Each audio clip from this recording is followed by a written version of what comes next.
گفتگویی داریم با شاعر و نویسنده مبارز میهنمون آقای رحمان کریمی. آقای کریمی، خیلی خیلی خوشحالیم که شما میهمان برنامه ایران اشرف آزادی هستید. سلام و خسته نباشید به شما. متقابلا من هم سلام‌های گرم دوستانه و پر از مهر خودم رو تقدیم می‌کنم، با این اجازه که با یک شعر شروع کنیم. خواهش میکنم، اجازه ما دست شماست، بفرمایید. اگر که آزادی خواهی، اگر که آزادی خواهی، عین عاشقی باشد، با هجران کشیدن‌های دردمند و سرفرازی ها. چرا بیش از 1000 سال آتش به جان شمع فتاد کین بنا نهاد، آتش به جان بیدادگران فتد که برباد میدهند هرچه خرمن و حاصل را. چرا آتش به جان شمع فتد آنگاه که هنوز می سوزد به شوق و انتظار آتشکده دلهای مشتاقان و عاشقان راه آزادی. بله، خیلی ممنون از این شعرتون آقای کریمی. البته من بگم که این شعر رو پیشتر هم خودم خونده بودم روی صفحات فیسبوک و در برنامه‌مون هم بخشش رو خوندیم برای بینندگان. چه خوب شد که الان خودتون این شعر رو با زبون خودتون به زیبایی خوندین. البته بگم این رو هم که این شعری که الان خوندین یکم ترتیب سوالات من رو به هم ریخت، چون یکی از سوالاتی که بعدش می‌خواستم ازتون بپرسم مجبورم اون رو الان بپرسم، چون برمیگرده به همین شعرم برمیگرده. آیا به نظر شما اشرف در شعر میگنجه؟ میشه اشرف رو در شعر گنجوند؟ سوال جالبی هست و پاسخش کوتاه این که اگر من بتونم خودم رو متهم به شاعری کنم، خواهش میکنم، همواره خودم میپرسم آیا شعر، اون هم شعری از آن من، در عظمت اشرف که خود بلیغ‌ترین حماسه تاریخی است، می گنجه، بهایی داره یا نه؟ اشرف قهرمان خودش یک شعر هست، یک حماسه بزرگ، حماسه‌ای که این نیست که حتی بزرگ شاعری چون فردوسی بنشیند و طی 30 سال اون رو با توجه به منابع و مآخذ در دست بسراید.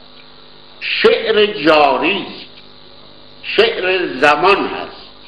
اون شعری است که تا پستوهای جهان هم شنیده شد و موجب بسیجی به معنی تمام جهانی شد.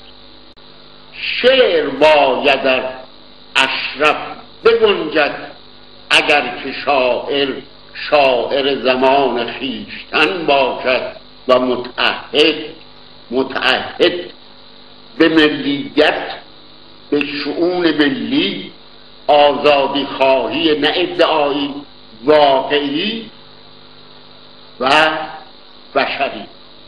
خیلی ممنون. حالا میخوام ادامه بدیم با موضوع اشرف. آقای کریمی، من دیدم که شما در مقاله هایی که می نویسید میپردازید به برخی ادعاهای سایت های وزارت اطلاعات، به این موضوع آشنایی دارید. با توجه به آشناییتون با سایت های وزارت اطلاعات و حرف هایی که اونها علیه اشرف میزنن، میخواستم بگین که خیلی کوتاه در این مقطع حرف اونها علیه اشرف چیه و پاسخ شما چیه به اونها؟ حرف اونها که تازگی نداره.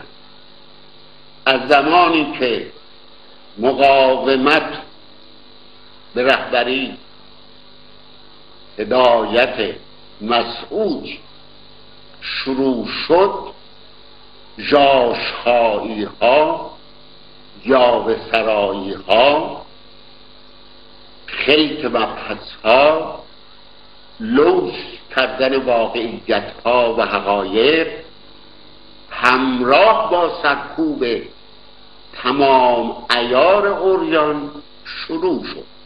نهایت هرچه در مرحله حضور تاریخی اشرف قهرمان تکیه‌گاه ملی و جهانی مقاومت بیشتر شد، طبیعی است که اعصاب اونها هم تجریدتر بشه، سیماشون به هم بریزه، تعادلشون از دست بدن و آنچه که در خور خودشون هست، آنچه که صفات خودشون و حالات خودشون و موقعیت‌های خودشون هست، به مقاومت به اشرفیان قهرمان نسبت بدن. از چه نسبت‌هایی میدن؟ میگن شستشوی مغزی. خب من فکر میکنم 10-12 سال پیش بود در یه مقاله گفتم این شستشوی مغزی تو کدوم حمامه، تو کدام دوش هست؟ خب برید شما هم ملت ایران رو خیلی سعی کردید، خب برید جهان رو هم زیر اون دوش ها ببرید. چه باید بگن؟ در حالی که هر بار مصاحبه کوتاه از اشرفی های شنیدم من، نمودار و مدلل یک آگاهی و بصیرت بدون مبالغه بر شرایط نه ملی جهانی بوده. شما فقط دستاوردهای هنری اشرفیان رو اگر ما نگاه بکنیم در زمینه‌های مختلف هنری، از آهنگسازی، نوازندگی، ترانه ها،